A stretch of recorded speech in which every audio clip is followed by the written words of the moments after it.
the vampire warbeasts. First on the list are the dire wolves. It is written in certain scrolls that the dire wolf and the giant wolf are two separate species, but I subscribe to a different view. Giant wolves are clearly chaos-tainted, though so long ago that they have since become almost entirely natural creatures. Dire wolves, on the other hand, I have been studying the writings of Orthin the Old, who in his quintessential treatise on Sylvanian fauna seems to suggest that the body of the giant wolf rises from the accursed earth after burial, having been transformed into the undead dire wolf. From Valdemar, a scholar of Nuln. The dire wolves are macabre parodies of the living giant wolves that roam the Badlands and the forests of the old world. Their flesh hangs in tatters from cracking bones, their skulls and innards exposed through tears in their skin. They are swathed in an eerie, glimmering twilight, and their eyes glow with unnatural energy. The stench of putrefaction hangs on their wet breath, and their howls cause shivers of fear to freeze the bold. When they are slain, their bodies dissolve into a coiling miasma, leaving nothing behind. The lands of the Eastern Empire are plagued by the giant wolves that emerge in winter from lairs high in the World's Edge Mountains. Driven by a ravenous hunger, they descend to the foothills in large packs, attacking farms and villages and preying on travelers. The men of the Empire hunt these beasts mercilessly, but this only serves to keep their numbers in check, and their voracious attacks at bay for a short time. In the blighted lands of Sylvania, the corpses of these wolves must be burned or buried deeply, for those that are not will return from the dead and continue the hunt. Even when the correct precautions are taken, and the bodies of these monstrous predators are buried in deep pits, dark magic can still gather and resurrect them. Half rotten, their fur matted with blood and grime, the animated carcasses claw and wriggle up through the earth in order to hunt again. Maggots writhe in open wounds, and charred skin hangs from their bones in ragged flaps. Dire wolves are the hunting hounds of the vampires, and their senses are as keen as they were in life. They gather in great packs around the castles and towers of the undead lords of Sylvania, their mournful howls echoing for miles across the still night. When the princes of undeath make war upon the living, the dire wolves follow, treating the vampire as their pack leader. In battle, the dire wolves often lope along the flanks of the undead army, driving away enemy cavalry and leaping on small, vulnerable regiments or war machine crews. Vampires sometimes keep the largest of these creatures in pens deep below their castles and towers, feeding them on local peasants until they are large and glutted, then goading them to new heights of viciousness. The vampires imbue their creations with dark magic to increase vitality and bestow a callous cunning. These monstrous creations are known as Doom Wolves, and it is these larger, more ferocious beasts that lead the dire wolf packs to war. Next, almost in the same category as the dire wolves, the Fellbats. With a body as long as a grown man, Fellbats are a fearsome sight. They are darker than midnight and silent as death, even when in full flight. In fact, the only noises that a Fellbat makes on the hunt are horrible gobbling slurps when it sinks its distended mouth into living flesh. In truth, a Fellbat bears as much resemblance to an ordinary bat as a maddened lion does to a domestic cat. Those who have encountered them and lived tell how they hunt with unerring accuracy, swooping down to knock knights from their saddles or pick off lone warriors unawares. Vampires view them much as a Bretonnian lord might his prized hunting falcons. Precious sweetmeats are offered to Fellbats from the ramparts of the vampire's fortress, but to harness an entire flock, a grander sacrifice must be made. A fresh victim, belly slit and screaming, or a terrified messenger sent to run into the night with his eyes put out, is more to their taste. Once they have the scent of gore, they will fall upon the enemy battle line with bloodthirsty intent. And next up, the dark and twisted parody of the Imperial Griffin, the Terrorgeist. I have seen them at night, flapping their mighty wings across the moon. They call to me, tell me I will join them soon. Herr Dr. Leberknödel says that I am crazy, but I know that it's not true. They will carry me off to my new home, and we will dance round the moon together. Oh yes, from Rudy, a great Altdorf asylum inmate. The Terrorgeist is the largest and most ferocious bat species to have ever existed. So large and terrifying that they've grown to the size of dragons. In the hidden reaches of Sylvania, these titanic bats soar out from their caves to hunt horses, caravans and pegasi under the sickly skies. It is the ambush tactic of the creatures that give them their truly terrifying reputation.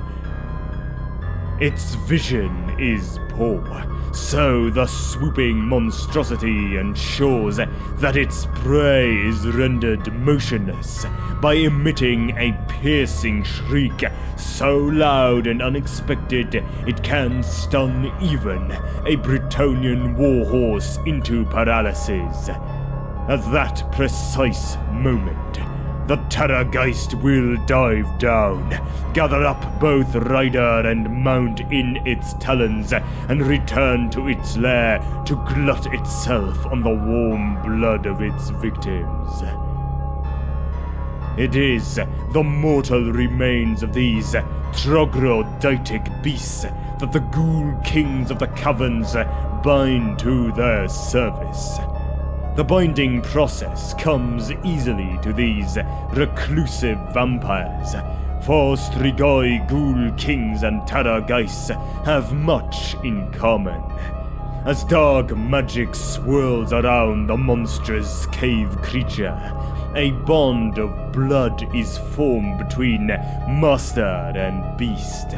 Much like any other creature that drinks from a ghoul king's veins, Terrorgeists have necromantic power running in their blood that can heal even the most severe of wounds. In death, it becomes a nightmare made real. Guided by its master's will, the monstrosity creaks through the clouds above the battlefield on blotch-skinned pinions, its rotten flesh and withered organs open to the night air. It is the deathly shriek of an unliving Terrorgeist that is perhaps its most fearsome aspect. As the magics of undeath are worked upon the beast, its cry is transformed from a simple but shockingly loud noise into a barrage of eldritch power. Some say its shriek is nothing less than the screams of the damned, channeled directly from the realm of chaos. It matters little to its prey, for so devastating is its sonic attack that it can cause a man to die of fright in an instant. By venting this noise as it dives down upon its prey, it can cripple an enemy regiment moments before it slams into the reeling survivors, slaughtering the rest with disease-ridden tooth and claw. Even when the Terrorgeist is slain, these creatures have a violent tendency to explode upon their deaths. Due to their ferocity, the Terrorgeists are a highly favorable mount amongst many undead factions. And next, and of course, one can never forget the zombie dragon. Zombie dragons are the reanimated corpses of long-dead dragons that were raised from their resting place within the Plane of Bones by the use of powerful dark magic. The Plane of Bones is a harsh and lifeless landscape of multicolored sand and tainted rock located to the east of the World's Edge Mountains, from which protrude huge rib cages of ancient, primeval dragons. This is the place where dragons of ancient times once came to die, to rest their bones amongst those of their ancestors as they had done for millions of years before any other sentient beings walked the world. Here lies the bones of the great ancestral dragons. Skulls the size of castle towers lie mingled with leg bones larger than the mast of an imperial warship.